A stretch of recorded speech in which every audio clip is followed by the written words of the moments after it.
Charles Manson and his so-called family would become the most infamous killers of the 20th century. The victims died in the worst way, committing a series of brutal and seemingly senseless crimes that would spell the end of the 1960s hippie dream. They were vicious, I mean, just horrible killings. I mean, it's multiple stabbing while people are begging for their lives. But what made Manson the man he was? He was a very powerful person. When he said jump, they jumped. How did so many young people fall under his spell? Charlie would talk about how he was Jesus and the devil all in one.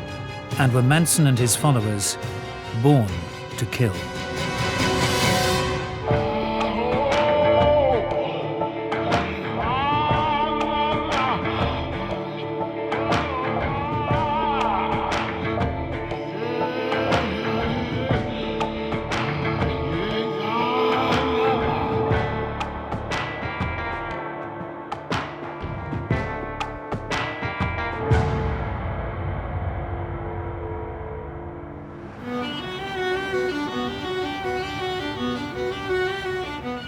August 8th, 1969, I was a Los Angeles police officer working West Los Angeles Division, and I received a radio call at about 9 o'clock in the morning of a man down at Cielo Drive. I wasn't expecting what I saw when I got to that house. In a scene described by one investigator as reminiscent of a weird religious rite, 5 persons, including actress Sharon Tate, were found dead at the home of Miss Tate and her husband, screen director Roman Polanski. Miss Tate was 8 months pregnant. I was the first one there. When I entered the house, everybody was dead. The word pig written on the front door in somebody's blood. It was very gruesome.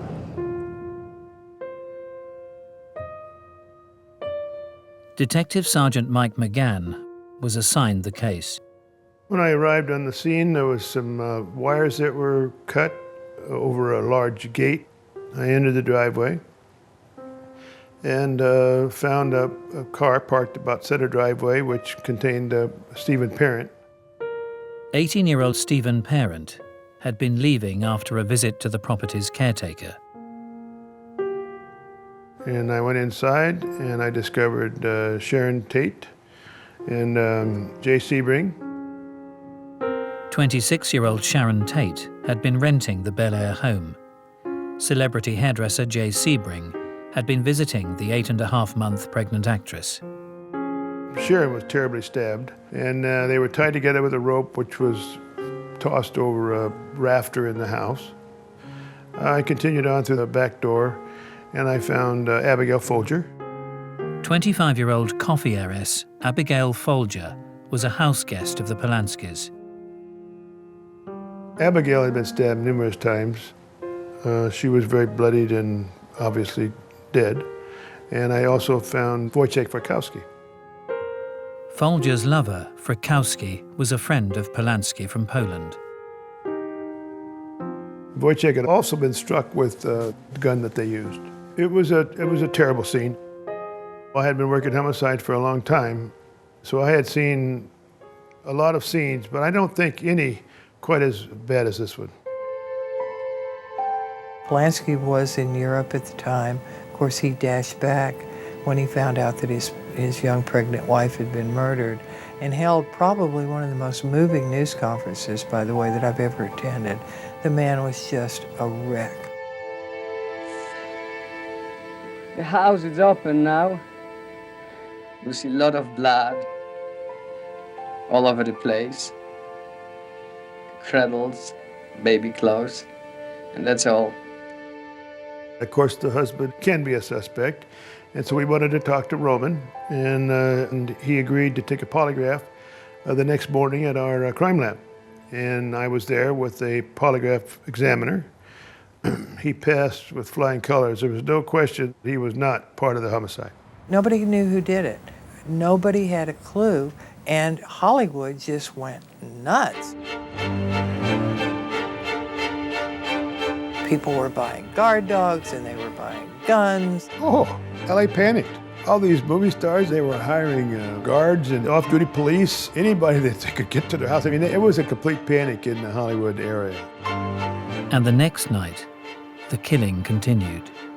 Businessman Tate-LaBianca and his wife Rosemary were stabbed to death in their home. Again, messages were written in blood. After the LaBiancas were murdered the next day, it really started hot and heavy. There was a lot of fear and paranoia here in LA, particularly in the movie colony. Why? Well, not just because the murders were incredibly gruesome, a total of 169 stab wounds, but they seemed to be random.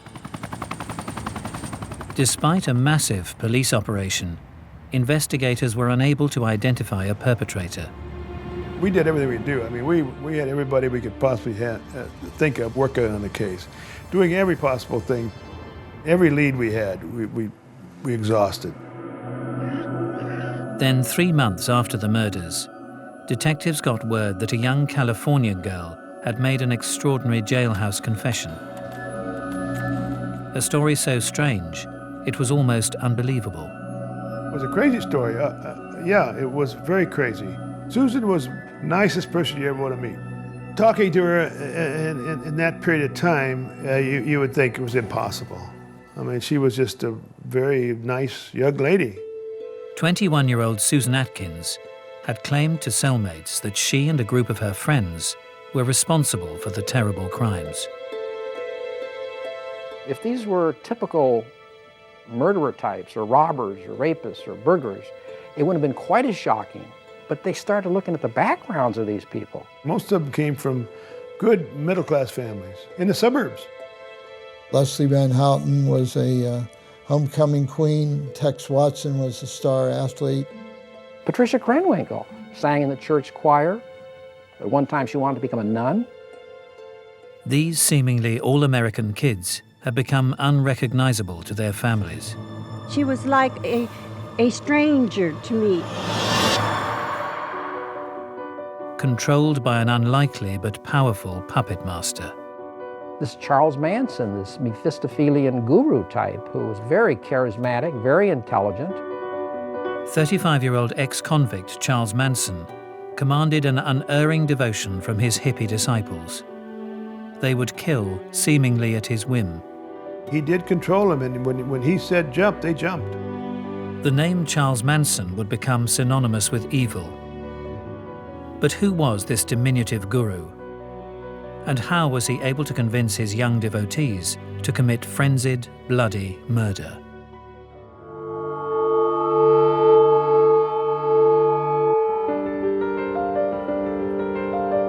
Over 2 nights in August 1969, actress Sharon Tate and 6 others had been slain in one of the century's most infamous crimes. The killers were a group of young, seemingly middle-class flower children, acting on behalf of their spiritual leader, 35-year-old ex-convict Charles Manson.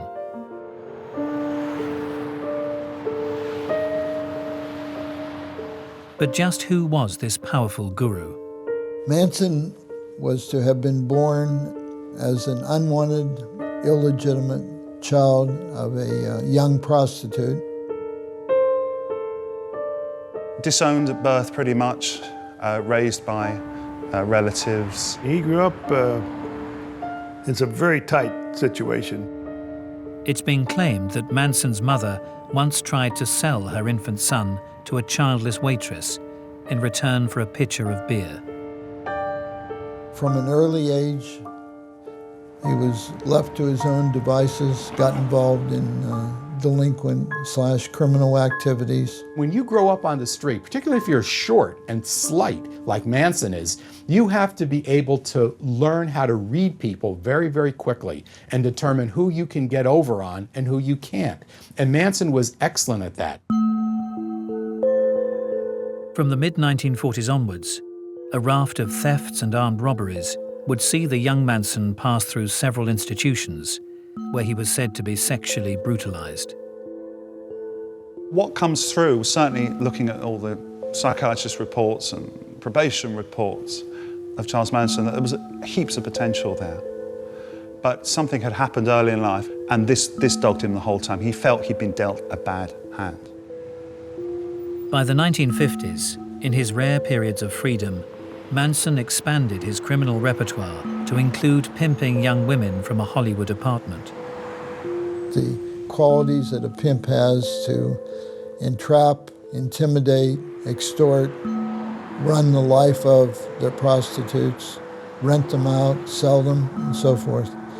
Those are qualities that stood Manson well in his future criminal career.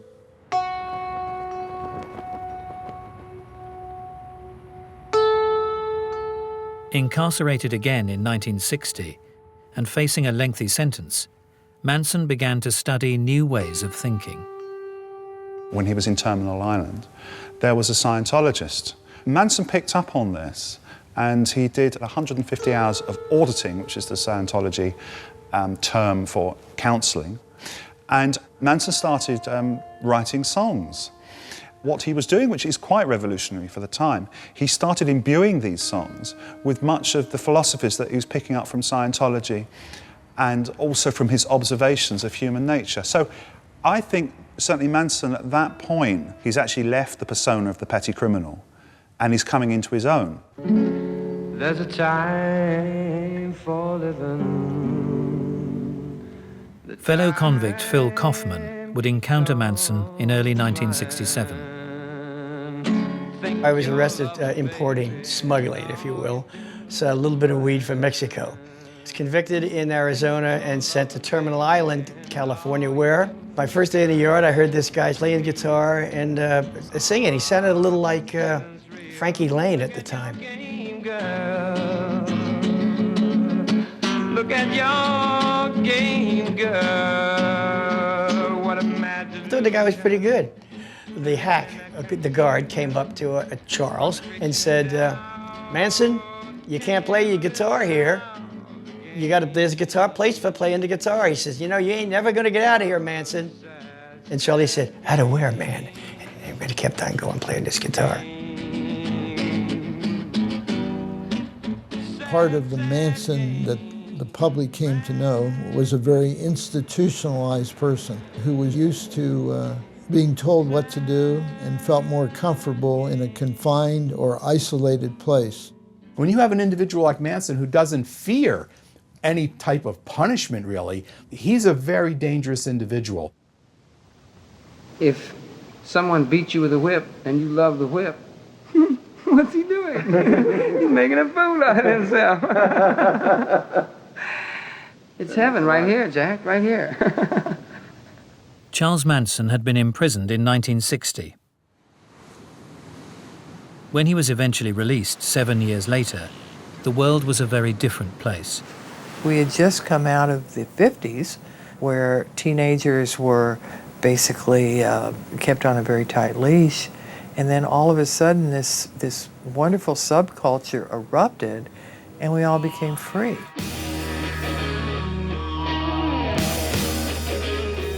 The 32-year-old guitar-playing ex-con headed to the eye of the storm.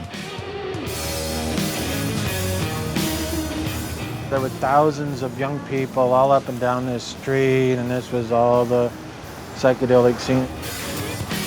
Dr. David Smith founded the neighborhood's famous free medical clinic. 1967 was totally crazy. The streets were jammed. People were taking LSD and dancing and music everywhere. And we had the diggers giving out free food, and it was just a total insanity, and we were in the middle of it. We did a survey of the thousands of kids that came through our clinic, and 98% of them had used LSD. Charlie saw a good thing when he realized that if somebody ran around and talked like a guru, in that day and age, especially up in San Francisco, you could gather a group of followers in no time. You're taught that you can't. They even teach you the word. They give you the words. Take all the words away. And don't think in right and wrong, just think in truth. Among those to fall under Manson's spell were librarian Mary Bruner, disaffected teenager Lynette Fromm, and 19-year-old drifter Susan Atkins. She had a tough start in life. On top of a broken home, on top of child abuse, Susan Atkins had to suffer the death of her mother from cancer. And she was, come puberty, pretty wild. So wild that her family couldn't contain her. And like many others, she headed off to San Francisco, where she worked variously as a waitress and as a topless go-go dancer. She came across Manson quite early on in the history of the Manson family, and he was able to assume a fatherly role with her, which is a template for what went on with the other girls. Also joining the group in 1967 would be 20-year-old Patricia Krenwinkel, later renamed by Charlie as Katie. She had a troubled childhood in as much she suffered from an overt problem with body hair, which, as anyone knows who's come through the teenage thing, that can really screw someone up. And her sister was a heavy drug user. She dominated the family, so Patricia really was a forgotten child.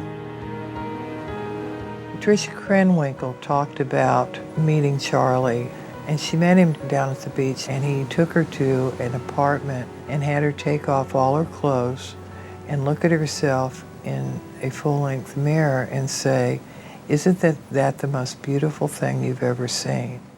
Pretty, pretty girl.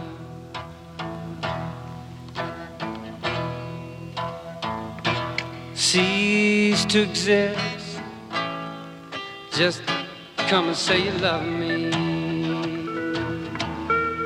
And that's it. He got her. She was his after that.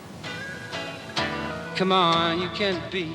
Like many communal groups of the 60s, Manson and his girls got an old school bus and began roaming California. On his release from prison, Phil Kaufman joined up with the group in Topanga Canyon. Never learn not to love you. It was, it was incredible. It was sex, drugs, and rock and roll. Real sex, drugs, and rock and roll. It was sex on demand. It was, I mean, if I just gotten out of prison, and you're pretty girls, you just want to get laid, that's a good day at the office. The music was the seduction. You'd get the new girl, some new girl who would run away. He was good. And the girls would all sit and, play their little instruments, and that usually worked. That was the hook. It got him in. Phil Kaufman would introduce Manson to a number of music producers, including Doris Day's son, Terry Melcher. Manson hoped to get a major recording contract and introduce his songs to the world.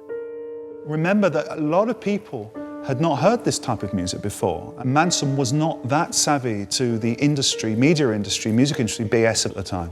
If they said to him, "Charlie, it's brilliant, we love it, we'll be in touch," he believed they meant it. They may have wore bell-bottom powers, that long hair, but they were businessmen, and Charlie and the family were hippies, and they wanted to do hippie music, and it was just total chaos. It was the recording sessions were terrible. But Charlie always kept pursuing a professional recording. As a child, Manson had been rejected by his mother. Now the LA music industry would do the same. It became evident to me that there was trouble in paradise.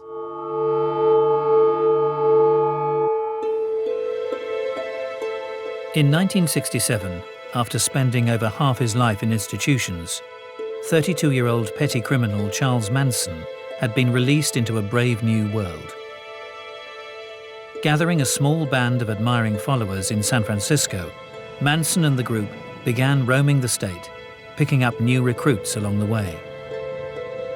In Los Angeles, 16-year-old Barbara Hoyt was just one of many young people they attracted. He was definitely a father figure to everybody. I admired him. He was a very charismatic person. Everybody gave me lots of attention. They're all very nice to me. I think the acceptance I felt was a very strong draw, and I think that was probably one of the main draws to the cult, to probably anybody. Within a few weeks, Barbara would move with her new family to a rundown film set in the hills outside Los Angeles, a location that would become infamous. Oh man,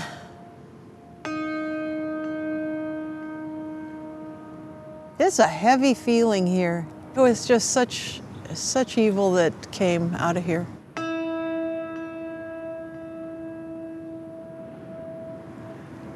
It's such a pretty place. My God.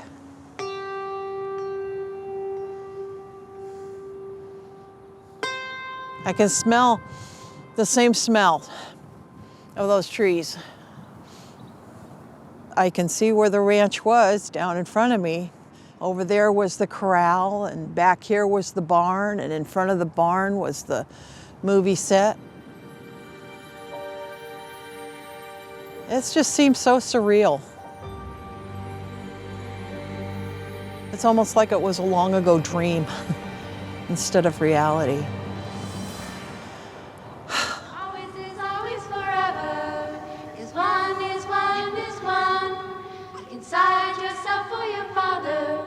All is none, all is none, all is one. At the ranch, Barbara Hoyt would live among young men and women that within months would become murderers, including 23-year-old Charles Tex Watson and 20-year-old Leslie Van Houten. You can't see, you can't see, you can't see. Leslie Van Houten was from Monrovia, and by all accounts, just a really all-American type girl. She was a homecoming princess at Monrovia High School. She'd come from a family which was affluent, but had broken down. She had sought solace in drugs. She'd also had an affair which resulted in a pregnancy and an abortion. Like most of Manson's women, she was in a vortex, in a void. Tex was kind of happy-go-lucky. He didn't challenge Charlie for leadership at all. He did what Charlie told him to do. He came from a solid family background, but something happened, and that, I believe, was drugs. It just took him from a path which was leading to a successful professional life onto a completely different way. Literally free sex and freedom of sexual relationships was quite attractive to him. Heterosexual relationships to some group orgies. Always a conspicuous presence would be the young Susan Atkins, by then rechristened by Manson as Sadie. The first time I met Sadie, I was sitting on the floor, kind of against the wall, and there were people around, and she squatted right in front of me and cut one. I was like, whoa. She would do stuff for shock. Though I thought she was great at the time, I thought, you know, just, wow, kind of a free person, you know. At the ranch, this childlike free spirit was a state of mind the group aspired to. The philosophy was that everything you learned was wrong, so we're going to erase your mind and make it childlike. But in retrospect, you could see that by doing that, then you could implant your ideas and philosophy. Any kind of belief system you had, that was considered trash. So people worked on disbelieving things that they'd been taught, unlearning everything you learned in school. So that you'd end up basically having no opinions based on what you were brought up with. You wouldn't have any more values anymore. It's that were given to us by our parents and peers. But everything we did, it was our choice. You know, people gave up their egos willingly. Whenever people convert to a new political philosophy or a new religion, a new way of life, it's not because some Svengali or some powerful evangelist or some powerful malevolent figure such as Manson was so strong in the way they came on and so articulate that they instantly converted people. It's always an interactive process. They needed him to be a father-like figure, a guru, and they created that for themselves. Manson needed followers. Manson needed people to listen to him. And so they both got what they each needed from each other. But not everyone would find Charles Manson and his philosophies irresistible. Charles and I drove up to San Francisco, it was just the two of us. It was at that time when the philosophy of the hippies was, do your own thing, man. You know, don't let the man get you, do your own thing. And I kept saying that, and Charlie kept saying, no, you're not doing your own thing. And I go, yeah, man, I was like old hippy dippy at the time, you know. It was then that he realized that I wasn't programming. And it was after we got back for a while, and I said, Charlie, I gotta go. He said, yeah, you're still thinking, aren't you? And I said, yeah, I'm still thinking.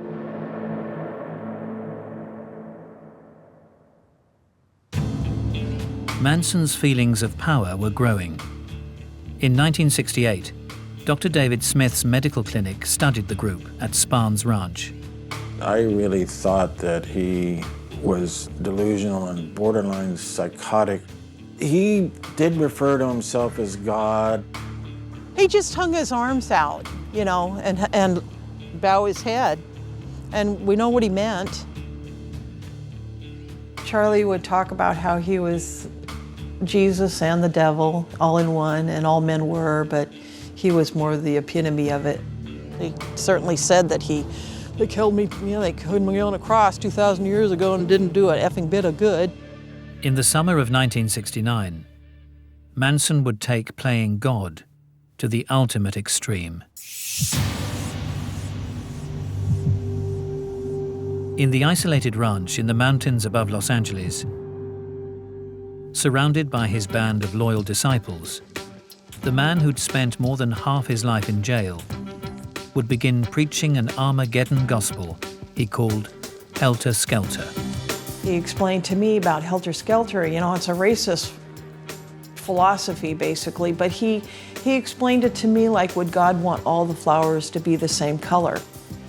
And, you know, he made it seem like something very pretty. Helter Skelter came out of one of the Beatles songs, the words. But what it came to mean to Manson and what he was preaching, so to speak, to his followers was a race war. We had the Watts riots, and so, you know, as far as I was concerned, he was just saying the obvious. Anytime the word black was mentioned, his hackles would go up, because he'd been in prison and he saw that, how it was between whites and blacks. He says the black man was going to win this war, but he said black, he only knows what whitey's told him to do. And they're not going to be able to handle the reins of power, so they're going to have to turn over the reins to those white people who had survived Helter Skelter, i.e. Charles Manson and his family. Then he said, we're going to come out of the bottomless pit, and we'll take over the leadership of the world. Charlie wanted to have his own 12 tribes of Israel, basically, out there in the desert.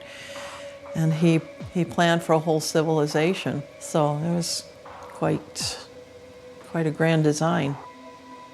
Did Manson believe what he was telling them about the apocalypse coming? No, he didn't believe that at all. I would be amazed if he actually believed that. This was a show. This was totally a performance that Manson put on. Manson is not mentally ill. He's not psychotic. He's manipulative and narcissistic and psychopathic, but he's not mentally ill, and neither were the followers mentally ill. The end of the world's a good draw. You know, a lot of churches preach that. By the middle of the year, the atmosphere at the ranch began to change significantly. The intensity level was noticeable, like Helter Skelter is coming down, like now. Manson's world was beginning to unravel. Unknown to Barbara Hoyt, in May, during a drug deal gone wrong, Charles Manson had shot a dealer he believed to be a member of the militant Black Panther group. We started having guards at the ranch, you know, hiding in the haystack in various places. They had field phones laid out between the front of the ranch and the back of the ranch. Then the Black Panthers were going to come for us. Charlie was getting pretty panicky and intense and high-strung and frightened. At the same time, the LA County Sheriff's Department were beginning to take notice of the strange group. We had attempted to run some undercover officers in there to try to buy narcotics because they were doing a lot of things. Never had one bit of success because they just would not accept a stranger. Charlie had family members up here on the hill watching the cops watch us. Yeah. So we were all watching each other. It was all fun. Considered it fun. We eventually arrested Charlie, a couple of his female friends, and we took him to Malibu Sheriff Station and booked him. While we were interviewing Charlie, we were notified by desk personnel that somebody had come into the station to try to bail him out. And I asked who it was, and they gave me a name. And the name was Gary Hinman. Didn't mean anything to us. When I repeated that name to Charlie, he got all squirrely with us. Detective Salerno could never have known that Gary Hinman would soon become the first murder victim of the Manson family. In July 1969, Manson and his followers attempted to extort money and property from Hinman. When he refused to cooperate, Manson family associate Bobby Beausoleil took action. When Hinman basically said, "You're nuts, I'm not giving anything to you," so they killed him. They stabbed him and then they smothered him with a pillow. Allegedly to place suspicion for the murder on the Black Panther political group, slogans were daubed on the wall in blood, along with a panther paw print. The murder attracted little attention, but in less than a month's time, the family would commit a crime that would make the world sit up and take notice. My own personal feeling is the motive for the killing was a series of events which chipped away at Manson's dominion. There was no record deal. People were leaving the family. People were questioning Manson's ability to be this self-proclaimed messiah. There was chinks appearing, and the last weapon in his armory was Helter, Skelter.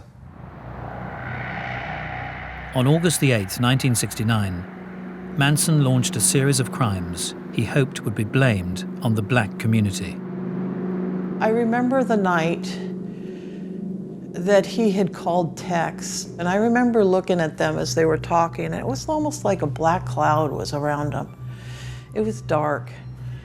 And he told me to take the other younger girls to a place called the Wiki Up. And he ordered me to do it. He didn't ask me, he ordered me.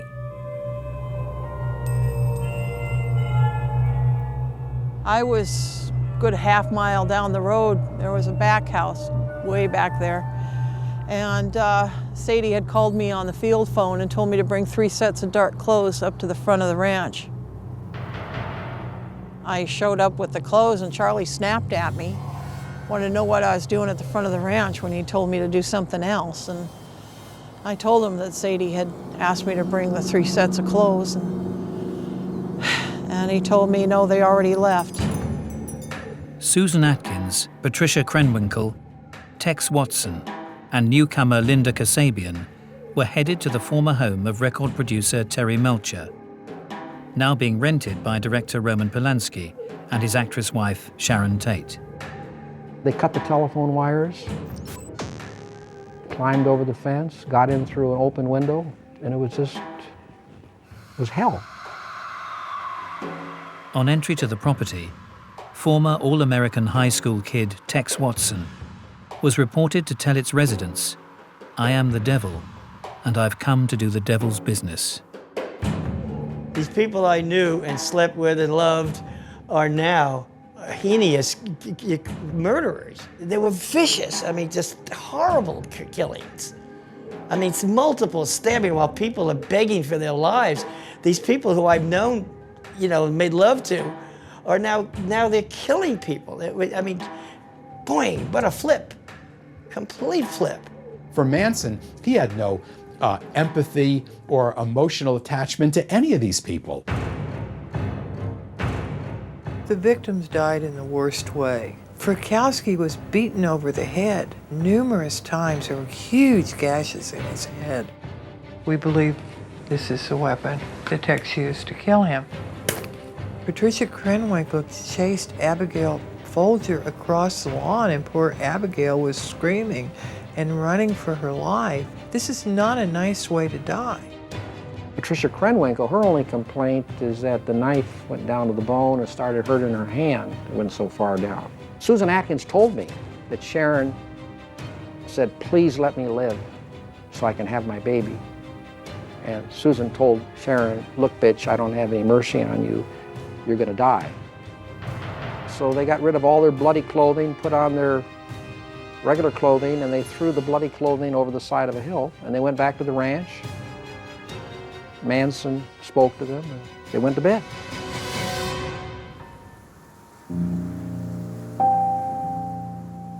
They slept in. Everybody slept in the next morning, but the next afternoon, I went into Johnny Schwartz's trailer and I was just sitting back and watching the Hobo Kelly in the afternoon, and Sadie came in, and by that was about 5 or 6, wanted me to turn the channel to the news.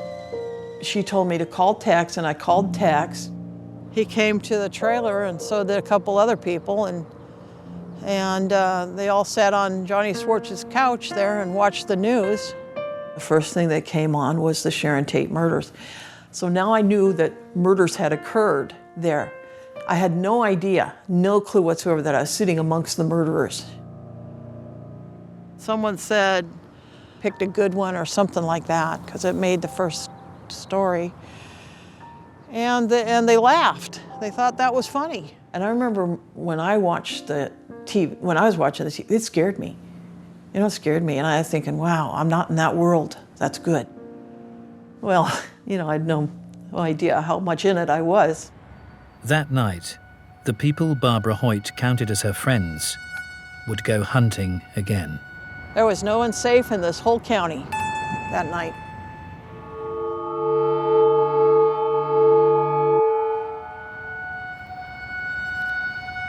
On August the 9th, 1969, the so-called Manson family had slain actress Sharon Tate and 4 others in a bloody, terror-filled home invasion. And the nightmare was not yet over. When they went down looking for victims the second night, there was no one in LA. There was no one in this whole city that was safe. They were going to break into a church and kill the pastor and hang him from the cross in there, but the church was locked because it was at night.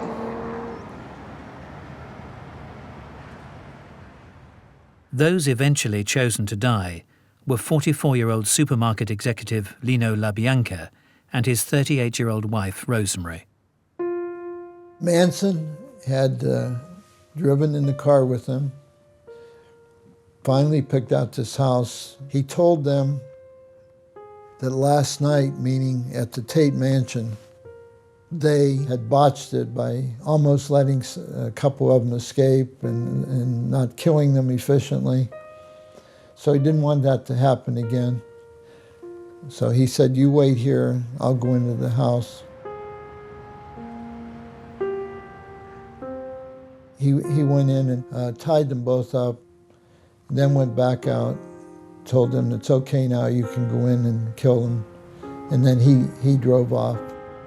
The LaBiancas were trussed up literally like a couple of hogs at slaughter, and then they were slaughtered. These were brutal, violent, terrible murders. Leslie Van Houten told Diane Lake that stabbing Rosemary LaBianca was fun. The more she did it, the more she enjoyed it.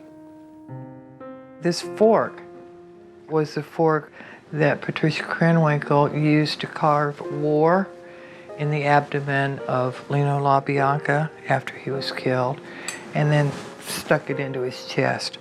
When the body was found, it had this fork sticking out of it.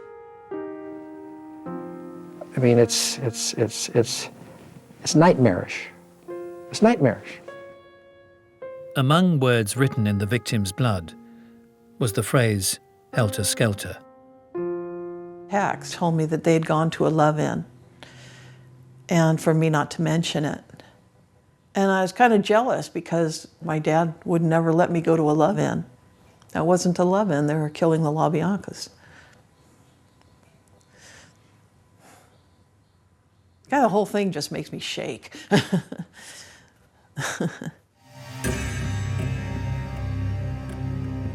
Over the course of 2 bloody nights, Manson's followers had taken the lives of 7 unsuspecting victims, seemingly without conscience. Even through their subsequent arrest and trial, most of Manson's entourage would remain unswervingly loyal to him. Everything that Charlie did, they did.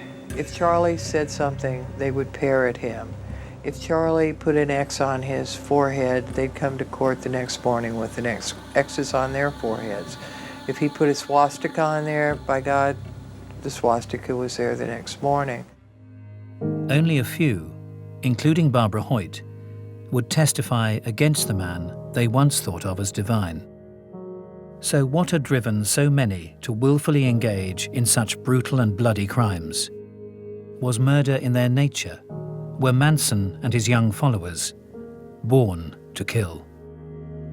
I couldn't say that Manson was born coming out of the womb to kill people, but I think that his upbringing was so bad that I don't doubt for 1 minute that it were not conducive to a good life, a well-rounded life. And I guess maybe he just wanted to make everybody miserable. That's the only theory I could ever really come up with.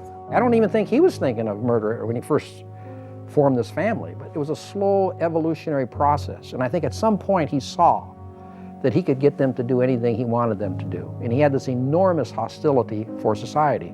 I know Charlie was treated horribly as a child, you know, between the neglect and abuse he suffered. I don't think that he attracted kids who were predisposed to kill people. I'd hate to think that the whole group of them were natural-born killers. I just don't think that's the case. Do I think these women, had they not met Manson, would have gone on to kill somebody? No, I don't believe that. There's no indication that that would have happened. Manson now is a different story. Whether he killed somebody in his past or didn't, it's really unclear and in dispute, but he certainly has the capability of doing that. But from Manson's perspective, if he could get you to kill the person for him, he'd much prefer to have you do it, because in his mind, it's absolving him then of direct criminal responsibility. He's always working the system and working other people, Manson. Nothing is by chance. It's all planned, and he is a highly controlling individual. I know when I interviewed Susan Atkins, she said she was in death row for 5 years before Charlie left her brain, and that he had absolute control over her thoughts, and they believed he could read their minds. I think what you had was a delusional leader coupled with psychedelic drugs, an alienated population of young people, and an environment that reinforced it. I describe it as a gradual desensitization and conditioning process. And he, throughout his life, had stolen cars, committed robberies, and many other state and federal crimes. And he had these people, had them do these same kinds of things. We all can have the capacity to say no. Just say no. Charlie, I think he was made into a monster by his upbringing, but he still had a choice. So I don't think it's just nature versus nurture. I think we all have a choice and a responsibility to determine our own fates. The only thing I can think of that's different between me and those, I have some empathy for the victims. They didn't seem to care. They don't care. I've had a real hard time. Oh, here I go. I've never gotten past what they did.